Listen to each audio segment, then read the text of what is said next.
Kieran Gillen and Valerio Schiti unleash the Hex on the world as the Eternal superweapon begins its assault on Krakoa, while Ajak and Iron Man race to build their own god to stop Druig's genocidal plans.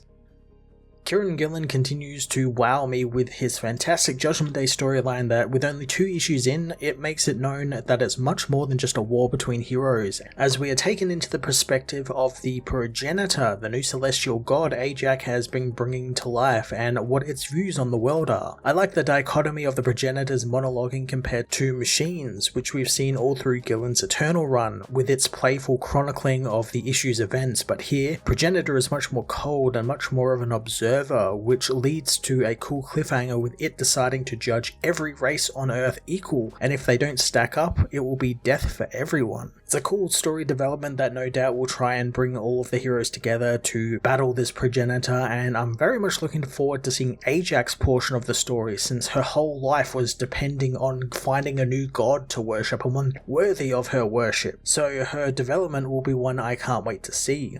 6 people were also introduced this issue, and if you've been reading the Eternal books, you know that these 6 people are to be the ones who will be killed whenever a hex is returned to life, and for Gillen to focus in on just everyday normal people like he did with Toby Robson throughout the Eternals run is fantastic, since usually the civilians are left out of these big events, so for them to be kind of a key ingredient and kind of the linchpin in all of this is kind of great.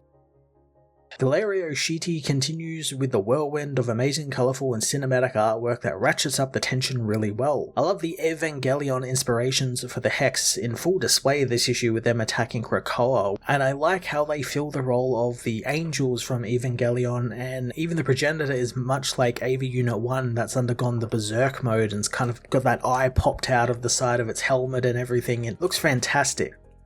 Judgement Day issue 2 added a surprising swerve to the story's narrative and where it will be taking our characters, further building on Gillen's Eternals lore while also pushing out some new and interesting ideas for the X-Men and some of the key Avengers like Iron Man. I'm going to give this issue a 10 out of 10. Judgement Day issue 2 sees Druig's declaration of war echo across the world as 6 people named Tom, Katrina, Arjun, Danella, Jada and Kenta go about their very everyday mundane lives, which have now been disturbed thanks to the recent mutant Eternal troubles. The Progenitor knows that the people are important, but then again so is everyone, as Exodus and Hope battle the Hex on Krakoa, with Exodus offering a challenge to one of the monsters, getting it off the island with a powerful hit. Hope asks Scott how his battle is going, finding Cyclops is losing, wanting to have had protocols to deal with skyscraper-sized centaurs that generate their own attack fauna. He knows that they need help as the Avengers arrive, asking how they can help. Exodus wants them to leave or die since they are untouched by the grace of God, but Hope knows that the war captains are in charge, so it's their call. Magic knows the Avengers can help since the more the merrier, so the Avengers are welcomed to the battle, with Captain America knowing the whole world will see them standing together. Plus Iron Man is working on a peaceful solution to this. At Avengers Mountain, Tony goes over Ajak's plan to reanimate a space god and have it tell its children to quit the war they are in, knowing that they will need a super genius for that. Ajak knows they'll need mostly luck, as well as the penitent who has gone against the Celestials and stolen knowledge from the gods. Mr. Sinister knows that's why he is there, knowing he will help them of course, since it's literally his planet, asking how they start. Ajak says that it will be with a prayer, as Cap asks the mutants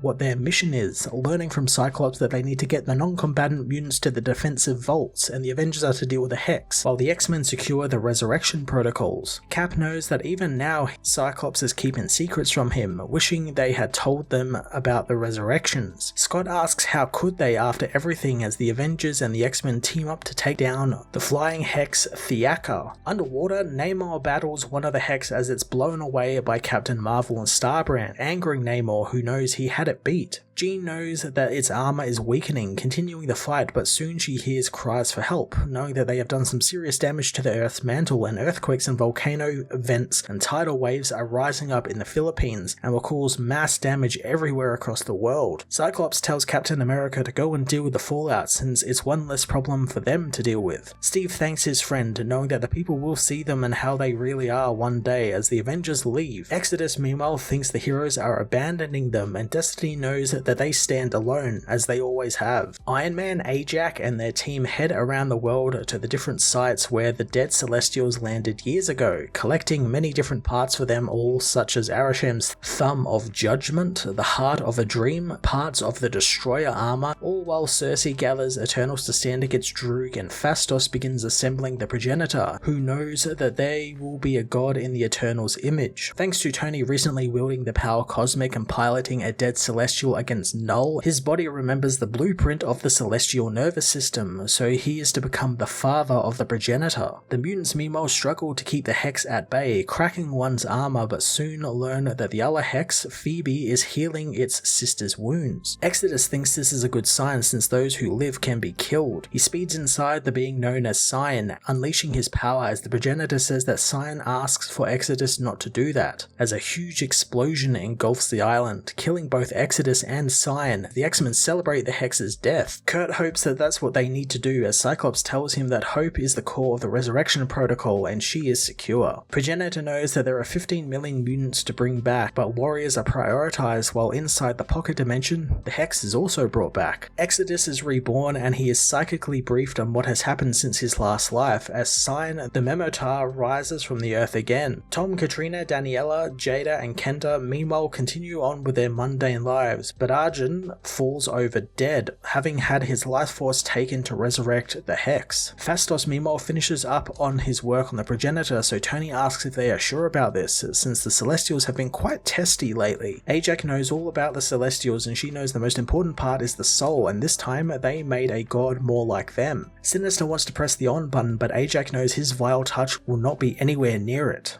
Tony gets the bad blood between Ajak and Sinister thanks to how he did what he did to the Dreaming Celestial, demanding to know what Nathaniel was thinking when he did that. Sinister thinks that Tony's adoptive father was much more chiller than him, wanting to move on from all of this. The mutants soon learn the Hex are learning about their attack patterns as the vaults are secured and the X-Men have infiltrated the Eternal Armories, but the Green Hex's combat fauna is disrupting stopping their way off the island, and if they move to stop Cyan, the other Hexes will be able to get into the vaults and kill everyone. Kurt prays for a god and the Progenitor knows that he will be relieved since a god is coming. Progenitor is brought online, demanding that the Hex cease operations. The Hex return to their interdimensional cities, but then before Ajak can celebrate, the Progenitor talks, telling the people of Earth that they are bickering like children and the planet is ruined, so it is left with no choice, and this is humanity's Judgment Day. Progenitor says that they have 24 hours to justify themselves and they'll be judged individually and as a collective, and if they are found lacking, there will be no tomorrow for any of them.